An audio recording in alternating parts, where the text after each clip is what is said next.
संघटनेचा निवारा बांधकाम कामगार संघटनेचा निवारा बांधकाम कामगार संघटना सोलापूर जिल्ह्याच्या वतीने जिल्हाध्यक्ष बापूसाहेब सूर्यभान करंडे यांच्या निवासस्थानी बांधकाम कामगारांचा मेळावा उत्साहात पार पडला। या मेळाव्यात संघटनेचे पदाधिकारी, महिला सदस्य तसेच जिल्ह्यातील मोठ्या संख्येने बांधकाम कामगार उपस्थित होते। मेळाव्यात बांधकाम कामगारांच्या विविध प्रलंबित प्रश्नांवर सविस्तर चर्चा करण्यात आली।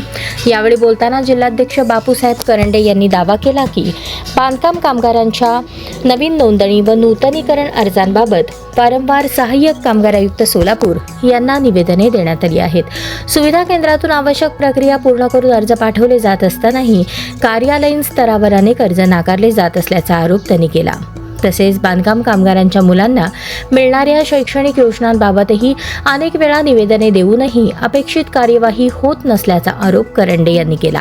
या प्रश्नांवर तातडीने सकारात्मक निर्णय घेण्याची मागणी त्यांनी केली। मेळाव्यात उपस्थित कामगारांनी संघटनेच्या मागण्यांना पाठिंबा दर्शवत सहाय्यक कामगार आयुक्तांना शिष्टमंडळाच्या माध्यमातून पुन्हा निवेदन देण्याचा निर्णय घेतला। निवेदनानंतरही प्रश्न सुटले नाहीत तर पुढील काळात तीव्र आंदोलन छेडण्यास सर्व कामगारांनी एकमुखी पाठिंबा दिला।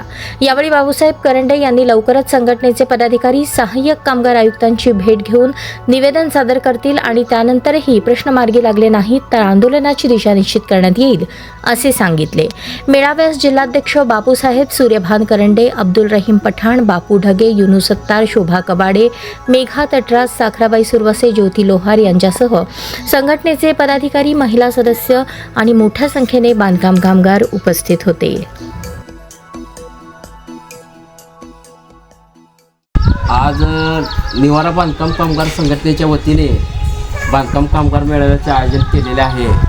तर बांधकाम कामगारांचं मेळाव्याचं नियोजन करण्याचं कारण असं आहे की बांधकाम कामगारांच्या बऱ्याच योजना बंद करण्याचं कट कारस्थान महाराष्ट्र राज्य सरकार करत आहे व त्या संदर्भात सर्व बांधकाम कामगारांनी आम्हाला निवारा बांधकाम कामगार संघटनेला सपोर्ट केलेला आहे आणि बांधकाम कामगारांसंदर्भात निवारा बांधकाम कामगार संघटना ही कायमस्वरूपी सक्षम परीने त्याचा पाठपुरावे करून बांधकाम कामगारांना न्याय देण्याचं काम चालू असतंय। तर आज आम्ही जी काय मेळावा घेतलेला आहे ह्या मेळाव्यामध्ये बरेच बांधकाम कामगारांचे जे काही विषय आहेत प्रलंबित, कुणाचे नवीन नोंदणी झालेले आहेत, त्यांचे अर्ज निकाली काढले गेलेले नाहीत, काढले गेले तर ते रिजेक्ट मारले गेलेले आहेत व काही बांधकाम कामगारांनी शिष्यवृत्तीसाठी फॉर्म भरले, त्यांचे फॉर्म अपलोड झाले नाहीत। अशा अनेक अडचणी आणि शिक्षणाचे जे काय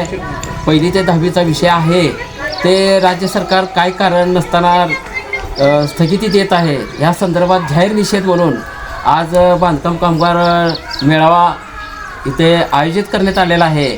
तर या मेळाव्यामध्ये बरेच बांधकाम कामगारांचे जे काय विषय आहेत त्या संदर्भात आम्ही चर्चा केली असता तर इथे जमलेल्या सर्व बांधकाम कामगार माता बहिणींनी आम्हाला एक सांगितलेलं आहे की तुम्ही तुमच्या परीने तुमचे शिष्टमंडळ घेऊन आयुक्त सोलापूर यांना निवेदन देऊन आमच्यासाठी जे काय असेल तेवढे पाठपुरावे करावे। जर तशी वेळ पडली तर तुम्ही आंदोलनाची दिशा ठरवावी। त्यावेळेस आम्ही आंदोलनाला सर्व बांधकाम कामगार जे आहेत आम्ही सपोर्ट दिलेले सर्व तिथं सोलापूरला येऊन आंदोलनात सहभागी हो असं आश्वासन दिल्याबद्दल मी निवारा बांधकाम कामगार संघटना जिल्हाध्यक्ष बापू करंडे सर्व बांधकाम कामगारांना परत एकदा विनंती करतो, तुम्ही सर्वजण एकत्र राहा, एकजुटीने लढल्याशिवाय याला न्याय मिळणार नाही। एवढं बोलून मी माझे 2 शब्द संपवतो। जय हिंद, जय महाराष्ट्र।